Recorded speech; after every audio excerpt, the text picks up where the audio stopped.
एक छोटे से गांव में अरशद अपनी बीवी, दो बेटों और एक बेटी के साथ रहता था। वो ऐसा शख्स था जिसे सब लोग इज्जत की निगाह से देखते। अरशद ना सिर्फ समझदार और मेहनती था, बल्कि नेक दिल और नरम खूह भी था। गांव के लोग अक्सर अपने मसाइल के हल के लिए उसके पास आते और वो कभी किसी को गाली हाथ वापस ना करता। अगर देने को कुछ ना होता तो नरमी से बात करके उनका दिल हल्का कर देता। अरशद का मामूल ये था कि फजर की अजान सुनते ही उठता, वुजू करता और मस्जिद जाकर बाजमात नमाज पढ़ता। मस्जिद के इमाम अक्सर उसके इखलास की तारीफ करते। नमाज के बाद वो कुछ देर मस्जिद के आंगन में बैठकर तिलावत करता या गांव के बुजुर्गों से बात करता। घर वापस आता तो बीवी नाश्ता तैयार कर चुकी होती, बच्चे स्कूल जाने की तैयारी में मशगूल होते। सब मिलकर नाश्ता करते। बेटी हमेशा अपने वालिद के पास बैठकर जिद करती कि वो कोई कहानी सुनाए। अरशद मुस्कुराकर कहता, बेटी शाम को ऑफिस से वापस आऊंगा तो जरूर कहानी सुनाऊंगा। उसके दोनों बेटे दरमियानी जमातों में पढ़ते थे। वो अपने वालिद को देखकर नमाज और अच्छे अखलाक अपनाने की कोशिश करते। अरशद का दफ्तर गांव से तकरीबन 50 किलोमीटर दूर शहर में था। रोज इतनी मसाफत तय करना आसान ना था, मगर वो सब्र और हौसले से ये सफ़र करता। आम तौर पर बस या वैन पकड़कर शहर जाता और शाम को वापस आता। कभी बारिश या ट्रैफिक के मसाइल की वजह से देर भी हो जाती, लेकिन वो शिकवा नहीं करता।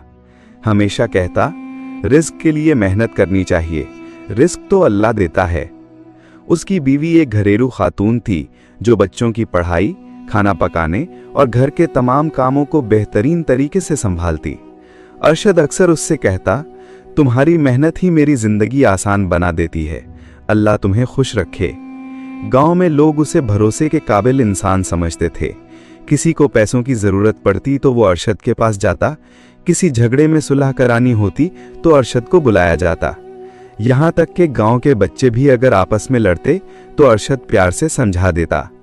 वो दुनियावी लालच से दूर रहता और हमेशा कहा करता, जिंदगी तो आनी जानी चीज है, असल कामयाबी आखिरत में है। एक दिन दोपहर से ही मौसम अजीब हो गया। आसमान पर काले बादल छा गए, तेज हवा चलने लगी और शाम तक बादल जोर से गरजने लगे। गांव के लोग बारिश के लिए तैयारी करने लगे।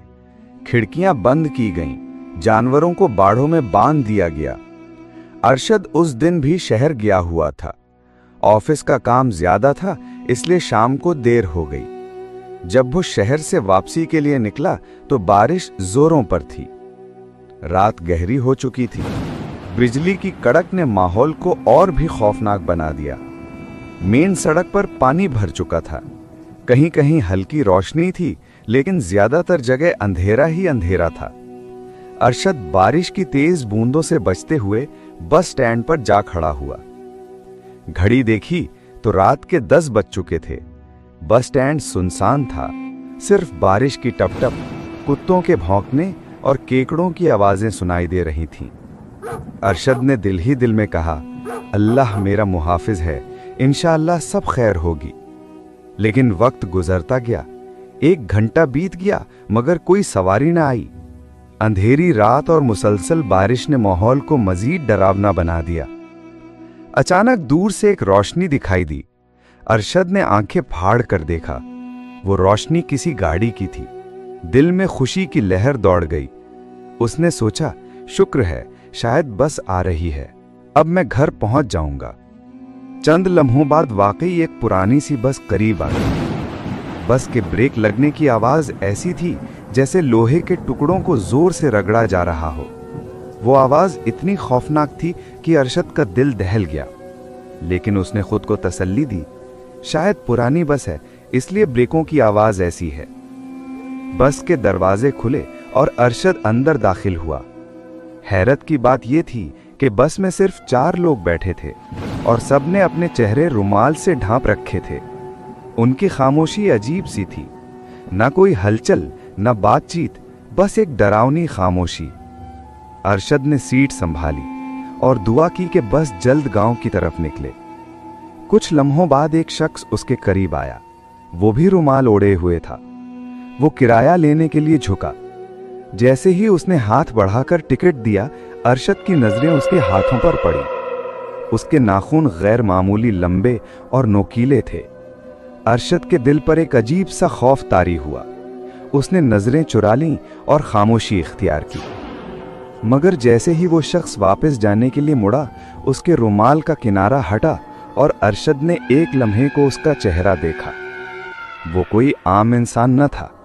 आंखें लाल, चेहरा भद्दा और होंठों से अजीब सी आवाजें निकल रही थीं। कुछ ही देर बाद उसे एहसास हुआ कि ये कोई आम बस नहीं है, ये मौत की बस है।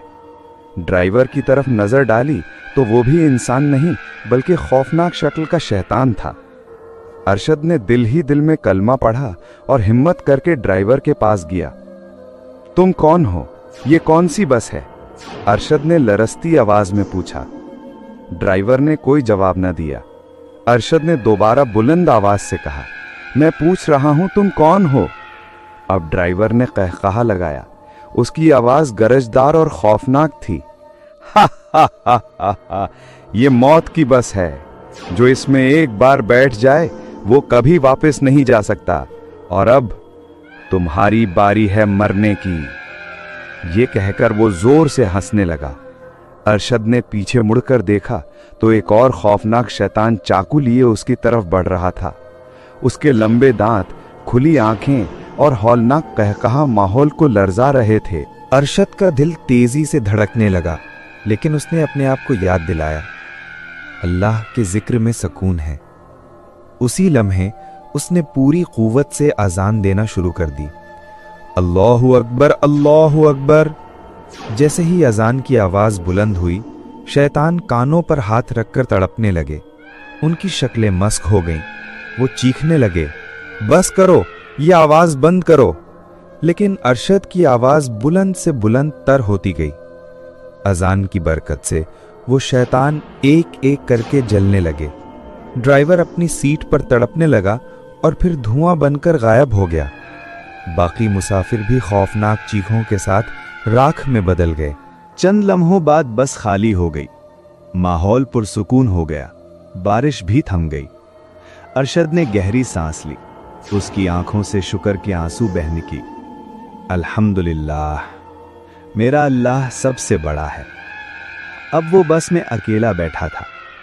हैरत अंगेज तौर पर बस आहिस्ता आहिस्ता उसके गांव की तरफ बढ़ने लगी, जैसे अब वो उसकी मिल्कियत हो गई हो। कुछ देर बाद बस गांव के करीब रुक गई। अरशद नीचे उतरा और बार बार कलिमा पढ़ता हुआ घर की तरफ बढ़ा। दरवाजे पर दस्तक दी। बीवी दरवाजा खोलते ही चौंक गई। वो परेशान और बेचैन नजर आ रही थी। अरशद, आप कहां रह गए थे? हम सब कितनी देर से फिक्रमंद हैं। बच्चे भी दौड़ते हुए आए और अपने वालिद से लिपट गए।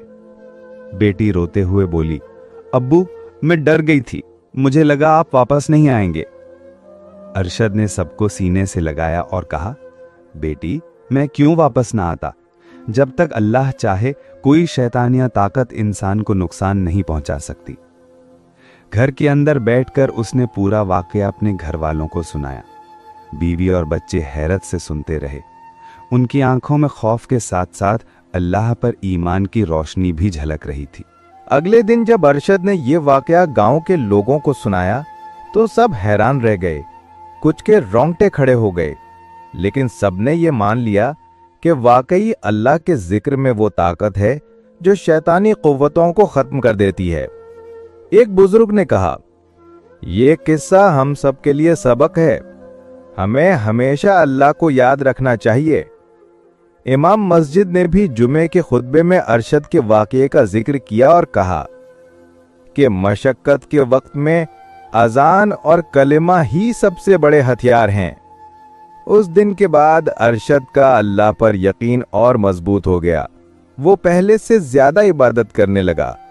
उसने अपने बच्चों को भी नसीहत की कि कभी भी मुश्किल में घबराना नहीं, हमेशा अल्लाह का नाम लेना। बेटी जब भी कहानी सुनने का कहती तो अरशद मुस्कुरा कर कहता, बेटी, आज की सबसे बड़ी कहानी वो है जो मैंने अपनी आंखों से देखी। याद रखना, अजान की आवाज शैतान को जला देती है। सबक, ये कहानी हमें ये सिखाती है कि अल्लाह पर यकीन सबसे बड़ी ताकत है। मुश्किल वक्त में अजान और कलिमा इंसान के मुहाफिज हैं। शैतानी कुव्वतें सिर्फ उसी वक्त असरअंदाज होती हैं जब हम अल्लाह को भूल जाएं। ईमान वाला शख्स हमेशा कामयाब रहता है, चाहे हालात कितने ही खौफनाक क्यों ना हो।